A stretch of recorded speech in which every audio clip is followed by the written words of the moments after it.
Friends, હવે જોઈએ આપણે ચેપ્ટર નંબર 5. તો ચેપ્ટર નંબર 5 નું નામ શું છે?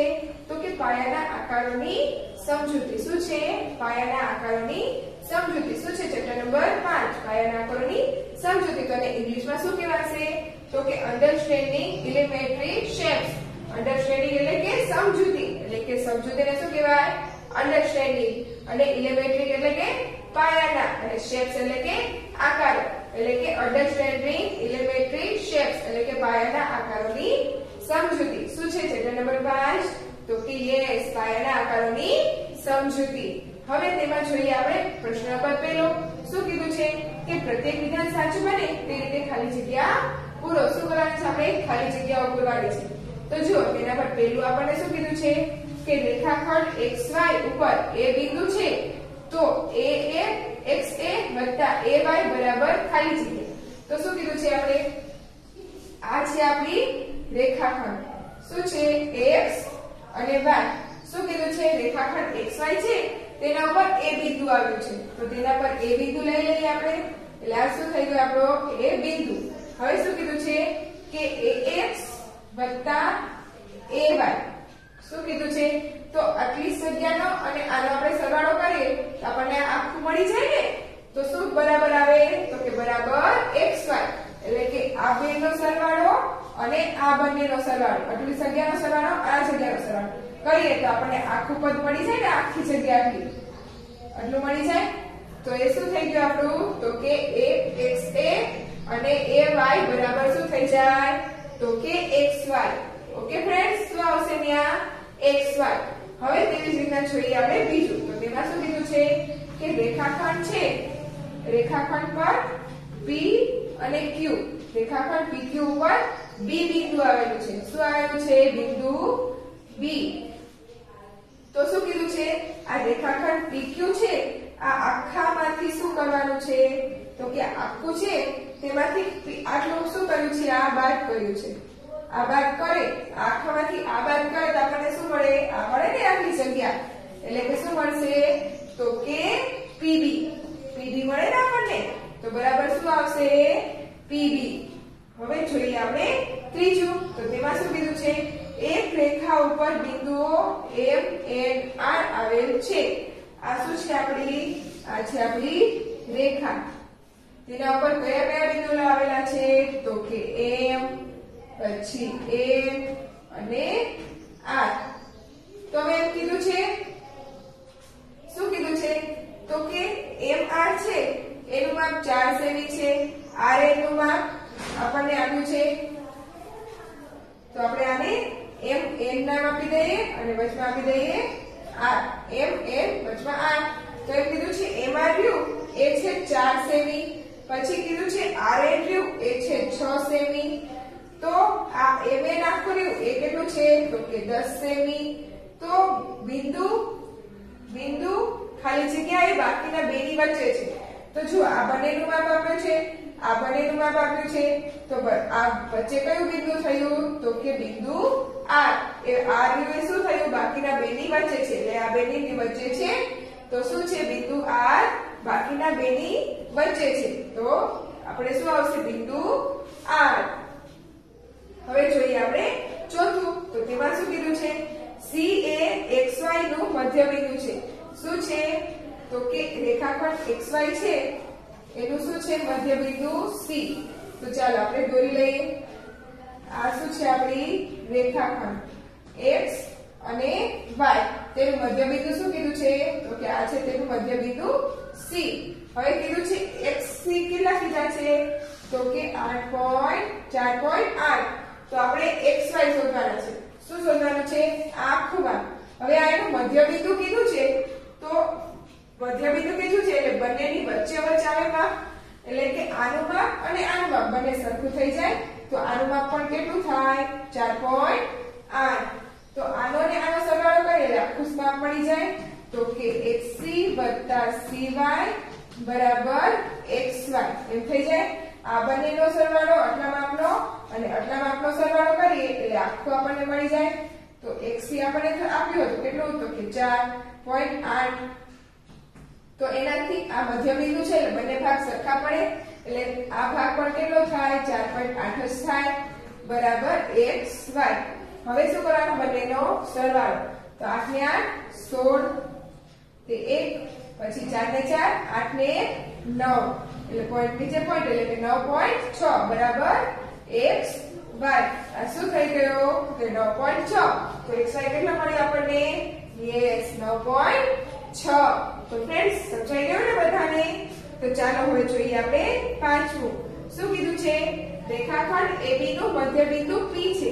શું કીધું છે તો કે આપણી રેખાખંડ કીધું છે રેખાખંડમાં મધ્ય બિંદુ P કીધું છે. તો આ થઈ ગઈ આપણી રેખાખંડ A અને B. તેનું મધ્ય બિંદુ શું કીધું છે તો આ મધ્ય બિંદુ એટલે કે P. મધ્ય બિંદુ કોને કહેવાય કે જે આ જે રેખાખંડ રહી એના સરખા બે ભાગ પાડે એને શું કહેવાય મધ્ય બિંદુ. એટલે કે આપણને કીધું છે કે મધ્ય બિંદુ શું છે P. હવે કીધું છે રેખાખંડ AP છે એનું મધ્ય બિંદુ Q છે. હવે આની પણ મધ્ય બિંદુ શું છે તો કે Q. હવે કીધું છે જો AB આખું રહ્યું એ 8 હોય આ આખાનું માપ આપણને કીધું છે કેટલું છે તો કે 8. હવે કીધું છે તો આપણે AQ એટલે કે આ માપ આપણે શોધવાનું છે.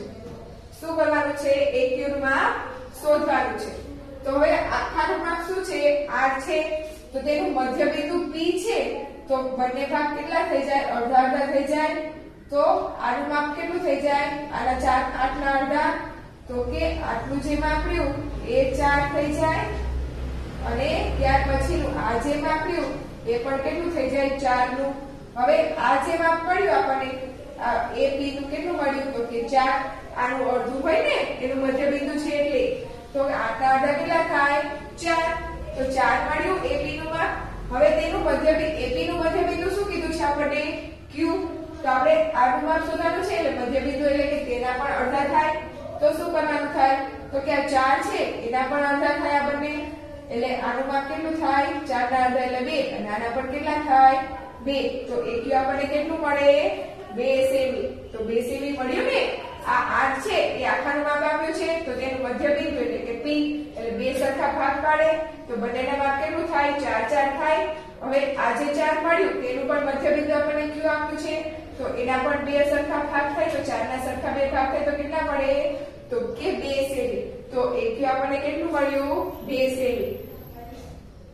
હવે જોઈએ આપણે છઠ્ઠું તો તેમાં શું કીધું છે કોઈ પણ ત્રિકોણમાં બે બાજુઓના માપનો સરવાળો એ ત્રીજી બાજુઓના માપ કરતા ખાલી જગ્યા હોય. હવે ત્રિકોણ હોય તેના બે બાજુઓના માપનો આપણે સરવાળો કરીએ તે હંમેશા ત્રીજી બાજુના માપ કરતા કેવો હોય વધારે હોય. હવે જોઈએ આપણે સાતમું તો તેમાં શું કીધું છે પૂર્વ દિશા અને દક્ષિણ દિશા વચ્ચે ખાલી જગ્યા માપનો ખૂણો કરે. હવે પૂર્વ દિશા એટલે કે જે બાજુથી આપણે સૂર્ય ઉગે એ પૂર્વ દિશા કહેવાય અને દક્ષિણ દિશા કઈ કહેવાય તો કે આ સાઈડની દક્ષિણ દિશા. તો આ જેમ કે હું ઊભી છું આ આપણી પૂર્વ દિશા અને આ દક્ષિણ દિશા તો એ કયો ખૂણો બને 90 નો ખૂણો બને ને. બંને પાસ પાસેનો થાય ને એટલે કે 90 નો ખૂણો. પછી દક્ષિણ દિશા અને ઉત્તર દિશા તો દક્ષિણ દિશા આ બાજુ અને ઉત્તર દિશા આ બાજુ તો બંને સામસામેની થઈ એટલે કેવી થાય તો કે 180 માપનો ખૂણો થાય. પછી તેવી જ રીતના હવે શું કીધું છે કે ઘડિયાળનો કાંટો 1/4 ધ્રુવીકરણ કરતા ખાલી જગ્યા કાટખૂણો ફરે છે. એટલે શું કીધું છે તો કે 1/4 પરિભ્રમણ કરે. હવે આ ઘડિયાળ હોય આ ઘડિયાળ એમાં 1/4 એટલે કે ચોથો ભાગ પરિભ્રમણ કરે એટલે કે આનો ચોથો ભાગ. તો આ કેટલા જેટલું ફર્યું કહેવાય તો કે એક કાટખૂણા જેટલું ફર્યું કહેવાય. પછી તેવી રીતના હવે આપણે બીજું કીધું છે તો આમાં શું આવશે ઘડિયાળનો કાંટો 1/4 ધ્રુવીકરણ કરતા એક કાટખૂણા જેટલું ફરે છે. કેટલું ફરે છે એક કાટખૂણા જેટલું. કેવી રીતના તો કે આ આપણો ઘડિયાળ છે તો તેમાં 12 3 6 અને 9 આ રીતના હોય. હવે શું કીધું છે 1/4 એટલે કે ચોથો ભાગ એટલે આ ચોથો ભાગ થયો આ થયો ચોથો ભાગ. તો આ કેટલું પરિભ્રમણ કર્યું કહેવાય તો કે કાટખૂણા જેટલું કર્યું કહેવાય. એટલે કે ઘડિયાળનો કાંટો 1/4 1/4 ચાર ભાગ પડે ને આવા એટલે કે 1/4 પરિભ્રમણ કરતા એક કાટખૂણા જેટલું, એક કાટખૂણો થયો તેટલું પરિભ્રમણ કરે છે. હવે જોઈએ આપણે 10 તો તેમાં શું કીધું છે? ઘડિયાળનો કાંટો 1/2 પરિભ્રમણ કરતા ખાલી જગ્યા ખૂણા જેટલું ફરે છે. હવે આ બીજી ઘડિયાળ છે કેટલું કીધું છે? 1/2 એટલે કે અડધું. આ અડધું પરિભ્રમણ કરે એટલે કેટલું પરિભ્રમણ કરવું કહેવાય? તો કે 2 કાટખૂણા જેટલું કહેવાય ને. આ એક અને આ બીજો એટલે કેટલું કહેવાય? તો કે 2 કાટખૂણા જેટલું. હવે તેવી જ રીતે આપણને શું કીધું છે? કે ઘડિયાળનો કાંટો, હવે કીધું છે આપણને કે ઘડિયાળનો કાંટો રહ્યો એ કીધું છે 5 પરથી 8 ઉપર જતા ખાલી જગ્યાનો ફરે. તો અહીંયા પણ કેટલા આવે? તો કે 1 2 3 4 5 6 7 8 9 10 ને 11.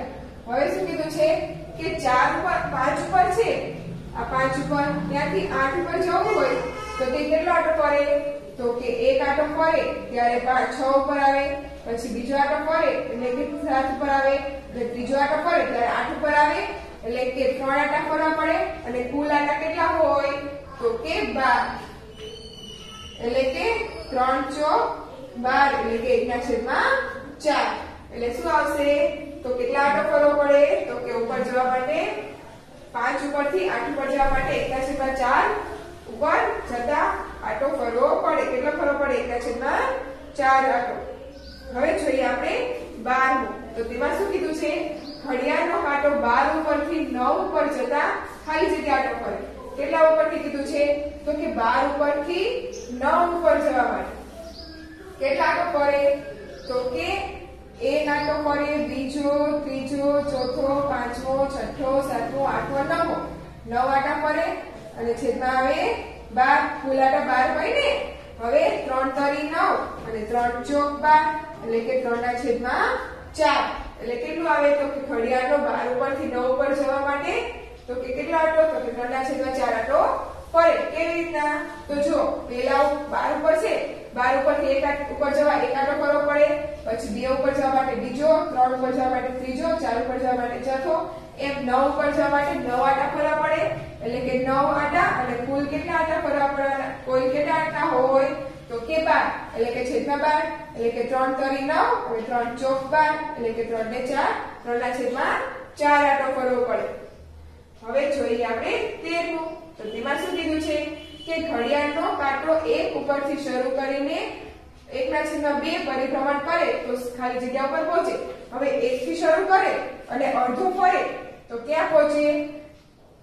આ 1 થી શરૂ કર્યું અને અડધું એટલે કે ત્યાંથી અડધું કેટલું થાય? અહીંયા પડે એટલે કે ક્યાં પહોંચે? તો કે 7. ક્યાં પહોંચે? તો કે 7 ઉપર પહોંચે. એટલે કે 12 ઉપર હોય ત્યાંથી અડધું પરિભ્રમણ કરીએ તો 6 ઉપર પહોંચે. તો 1 ઉપરથી પરિભ્રમણ કરે અડધું ત્યારે ક્યાં પહોંચે? તો કે 7 ઉપર. હવે તેવી રીતના જોઈએ આપણે 14મું. તો તેમાં શું કીધું છે? કે ઘડિયાળનો કાંટો 8 ઉપરથી 9 ઉપર પહોંચે ત્યારે ખાલી જગ્યા માપનો ખૂણો બનાવે. હવે 7 ઉપર છે, 7 થી 8 ઉપર પહોંચે ત્યારે આ ખૂણો કેટલો બને? તો જો આપણો આ જે ખૂણો રહ્યો આટલો ખૂણો એ કેટલો હોય? 90 અંશનો હોય આટલો ખૂણો. તો 90 અંશના કેટલા ભાગ પડે? તો કે 1 2 ને 3 એટલે કે છેદમાં 3 એટલે 3 તરી 9. તો કેટલા અંશનો ખૂણો થાય? તો કે 30 અંશનો. 30 અંશનો ખૂણો બને. એટલે કે 6 ઉપરથી 8 ઉપરથી 9 ઉપર જવા પહોંચે ત્યારે કેટલો અંશનો ખૂણો થાય? તો કે 30 અંશનો ખૂણો બનાવે. હવે જોઈએ આપણે 15મું. તો તેમાં શું કીધું છે? કે જેને લંબાઈ અને પહોળાઈ જેવા બે માપ હોય તે આકૃતિને ખાલી જગ્યા કહેવાય છે. એટલે કે જે આપણે માપ હોય એમાં લંબાઈ અને પહોળાઈ બંને આપ્યું હોય એટલે કે બે પરિમાણો આપણને આપ્યા છે તેને શું કહેવાય? દ્વિપરિમાણીય. શું કહેવાય? દ્વિપરિમાણીય. એટલે કે બે પરિમાણ આપ્યા છે, લંબાઈ અને પહોળાઈ. હવે જોઈએ આપણે 16મું. તો તેમાં શું કીધું છે? કે લંબાઈ, પહોળાઈ અને ઊંચાઈ અથવા તો ઊંડાઈ જેવા 3 માપ આપ્યા હોય ને એટલે કે 3 પરિમાણ આપણને આપ્યા છે તો તેને શું કહેવાશે? ત્રિપરિમાણીય. એટલે કે 3 પરિમાણ એટલે કે લંબાઈ, પહોળાઈ અને ઊંચાઈ આપ્યા છે એટલે કે ત્રિપરિમાણીય માપ કહેવાશે. ઓકે. હવે જોઈએ આપણે 17મું. તો 17માં શું કીધું છે? કે રોલરનો આકાર ખાલી જગ્યા છે. હવે રોલર રહ્યું એ તમે જોયું છે? તો આપણે ઓલું રોડ બનાવતા હોય ને ત્યારે તેમાંથી ઓલું ફેરવે, ખબર છે? આ ટાઈપનું હોય, આ રીતનું હોય ને, આવું હોય, અહીંયા આગળથી ફેરવતા હોય, ફેરવે ને આવી રીતનું. તો આકાર કેવો કહેવાય? તો કે નળાકાર કહેવાય. તો રોડ રોલરનો આકાર કેવો કહેવાય? તો કે નળાકાર. નળાકારને ઇંગ્લિશમાં શું કહેવાય? તો કે સિલિન્ડર. શું કહેવાય? તો કે સિલિન્ડર એટલે કે નળાકાર. એટલે કે રોડ લોડર છે એનો આકાર કેવો હોય? તો કે નળાકાર. હવે જોઈએ 18. તો તેમાં શું કીધું છે? ઈંટનો આકાર ખાલી જગ્યા. હવે ઈંટ કેવી હોય? આવી હોય છે ને. તો ઈંટનો આકાર શું છે? તો કે લંબઘન કહેવાય. શું કહેવાય? લંબઘન. લંબઘનને ઇંગ્લિશમાં શું કહેવાય? તો કે ક્યુબોઇડ. શું કહેવાય? ક્યુબોઇડ એટલે કે લંબઘન. એટલે કે ઈંટનો આકાર કેવો હોય છે? લંબઘન હોય છે. પછી કીધું છે 19. તો તેમાં શું કીધું છે? જોકરની ટોપીનો આકાર ખાલી જગ્યા છે. હવે જોકરની ટોપી તો બધાય જોઈ છે ને, કેવી હોય? તો આવી હોય છે ને જોકરની ટોપી. આવી હોય છે જોકરની ટોપી. પહેરેલી જોઈ છે તમે? કે તમે પણ ક્યારેક પહેરી હશે? પહેરી છે ને. આ શું કહેવાય? આ આકારને શું કહેવાય? તો કે આ આકારને કહેવાય શંકુ. શંકુને ઇંગ્લિશમાં શું કહેવાય? કોન. કોન એટલે ખાવાનો કોન નહીં હો. આ શંકુને શું કહેવાય? કોન કહેવાય. એટલે કે ઇંગ્લિશમાં શંકુને કોન કહેવાય. એટલે કે જોકરની ટોપી નહીં એનો આકાર શું કહેવાય? શંકુ આકાર. હવે જોઈએ આપણે 20મું. તો તેમાં શું કીધું છે? પાસાનો આકાર. હવે પાસાનો આકાર કેવો હોય? પાસાઓ હોય ને એનો આકારને શું કહેવાય? તો કે ઘન. શું કહેવાય? ઘન. એટલે કે પાસાનો આકાર ઘન છે. ઘનને ઇંગ્લિશમાં શું કહેવાય? તો કે ક્યુબ. શું કહેવાય? ક્યુબ. એટલે કે પાસાનો આકાર શું છે? ઘન છે. તો ફ્રેન્ડ્સ સમજાઈ ગયું ને અત્યાર સુધી દરેક ખાલી જગ્યાઓ? તો ચાલો હવે આપણે આગળ જોઈ લઈએ. ઓકે.